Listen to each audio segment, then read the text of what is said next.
an exclusive interview. It's been nearly 10 years since O.J. Simpson's ex-wife, Nicole Brown Simpson, was viciously murdered at her home while her children slept upstairs. A young waiter and Good Samaritan named Ron Goldman was also murdered. 5 days after her murder on June 12, 1994, the world watched an unbelievable drama unfold. TV stations nationwide broke from the regular programming and turned to a white Bronco driving down the I-5 freeway in California. Inside the Bronco were O.J. Simpson and his friend Al Collins.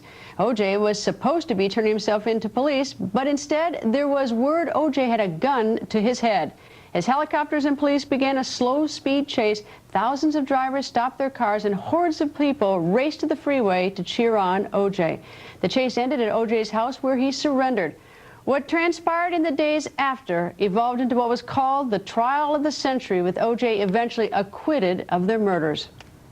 We, the jury, in the above entitled action, find the defendant, Orenthal James Simpson, not guilty of the crime of murder in violation of Penal Code Section 187A, a felony upon Nicole Brown Simpson, a human being, as charged in count 1 of the information. The verdict divided us more than any other one in American history. At a second trial, a civil one in 1997, O.J. was found liable for both deaths. Today, O.J. lives in Miami, raising Sydney and Justin Simpson, his 2 children, from his marriage to Nicole. It's been more than 7 years since I last interviewed him. I sat down with O.J. recently. We agreed to air this interview straight and unedited, with his lawyer, Yale Galanter, sitting off camera. This interview is not intended to be a grilling cross-examination proving guilt or an endorsement of the not guilty verdict. This is simply O.J. Simpson in his own words 10 years later. O.J., how's life? Pretty good. My golf game is in good shape. My daughter has chosen her college, and my son is happy with his extracurricular activities, and he's a top student in school. So, you know, my life tends to go by where my kids are. If my kids are happy, I'm happy. And right now, this week anyway, they both seem to be pretty happy. Your life down here in Florida is what? Give me an idea of how you spend your days. Well, it has obviously changed over the last 4 years.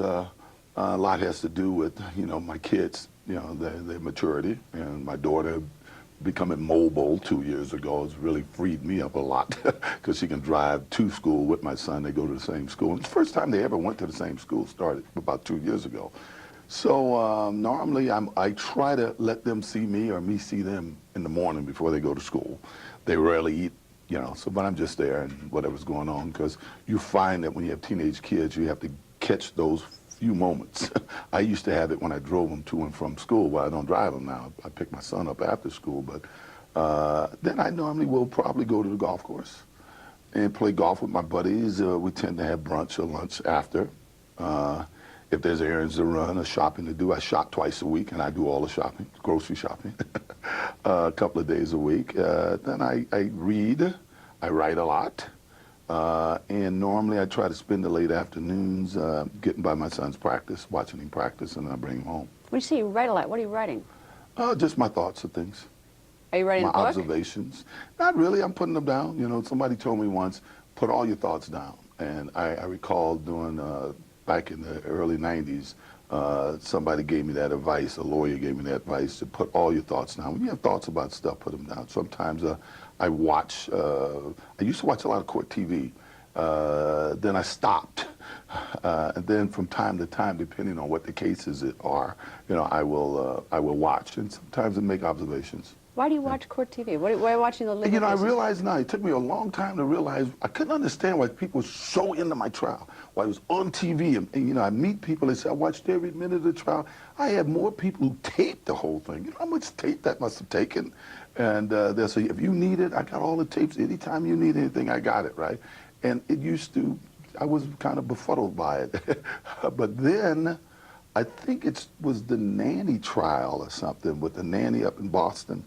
I just recall when that case was going on, I was home a lot then. I wasn't really playing it. When I first came to Miami, I wasn't really playing golf. I don't recall whatever that transition was. My knee was bothering me too much. And I wasn't playing golf, so I was home a lot.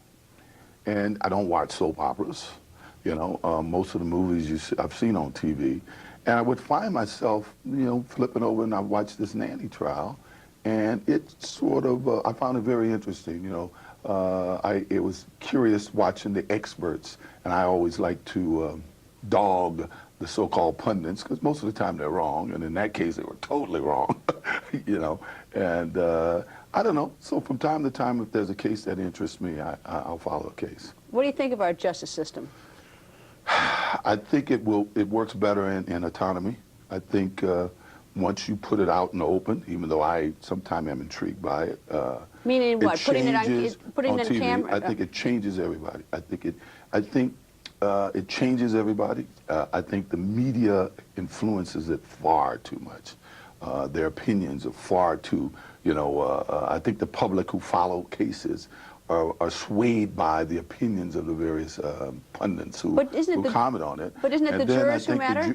Isn't it the jurors that matter, and does the camera affect the jurors? So. I found out in my case that the only people who weren't affected by the media were the jurors, because they were totally sequestered.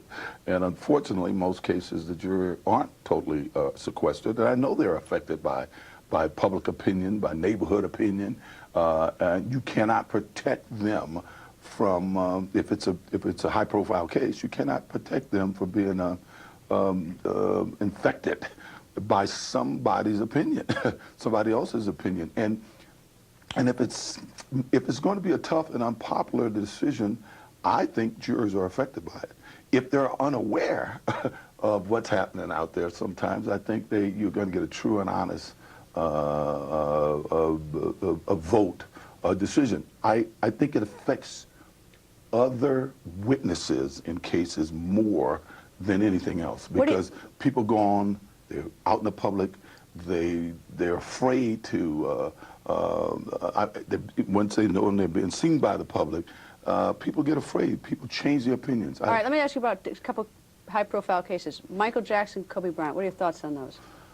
Well, I don't see how either one could be, with reasonable doubt or whatever, be convicted. You know, you don't know how they could be convicted. I just, at this point, can't see it. As far as I'm concerned, they're innocent until proven guilty. Nothing that I've heard has proven them guilty to me. Kobe's case, I think every high-profile and not high-profile athlete have found themselves in a situation like that before. I've certainly, in my life, have had girls come to the room and go back and come to the room and want to and say no or say whatever. And when I was a kid growing up, just about every girl said no once. You know, they had to, because you think they were a slut or something. But I just can't believe that this girl could continue to come to the room that way. From what I know from girls, even my oldest daughter, about Kobe, is he's a complete gentleman. You know, and in situations like that, I don't know, in my opinion, date rape and stranger rape are two different things. You know, date rape, do you believe there is such a thing? I think at date rape, you really, all these shield laws and things that they have, you know, both persons' credibility is on the line. And to me, when you have a person who knows a person, it's got to be open. I mean, in the court of law, you got to be able to look at both persons' character completely in a situation like that. Plus, from what I understand how they did it, you know, any adult who's had any active sex life understands that you can't have sex that way without both parties helping out. It's impossible. All right, Michael Jackson. Well, Michael, you know, I've known Michael, not intimately, but I've known Michael for years, and I've seen how Michael cared about kids. I, along with Dustin Hoffman and Neil Diamond, David Soul, and years ago, Richard Chamberlain, about 5 of us, we started to think of Camp Good Times for kids with cancer. And Michael put all his money from certain concerts towards it, and I've just seen over the years how Michael cared about kids. I always thought Michael was asexual, personally, you know, but I thought he was a guy that loved kids and sometimes affection. I kissed my son. Now, are you going to tell me that I haven't had my son, and even though Michael, if you listen to Michael, everybody says, oh, you say he sleeps with kids. Well, from what interview I saw, he says, well, you take the bed, I'll take the bed or something. But trust me, my son, when he was a kid, some of his friends stayed over. The boys would jump in bed with me, and we'd look at a movie, and they'd fall asleep, you know. I think Michael is just an affectionate guy towards kids, and I just have never seen that in him. I've just never seen that side of his personality that I would think would molest kids, and I know he cares about kids, and personally, I saw he came to my kids' aid when my trial ended, how he went out of his way to contact us to say, I know you can't get any privacy, but Neverland is open to you. And my kids and their friends and I, that was the only real sanctuary we probably had for a couple of years, where we can be outside running around yelling and screaming, because as you know, at Rockingham, you spent time at my house. Hey, the media was there, the cameras were coming over the wall, but Michael, you know, in Michael's case, I think the credibility of the parent, the mother, will probably set him free. You talk about Rockingham. I mean, when I was there, we were there with 1 billion satellite trucks. Yeah, exactly. Everybody was watching you. Everybody in the media was there. Is that still your life? Or are we still dogging you? No, that has not been the case for a long time. I think the media only dogs me now when there's no news. Up next, O.J. on an explosive new tabloid story. Now with this 10-year thing, I saw for the first time in quite a while up on the cover of one of the tabloids saying, O.J. confesses his daughter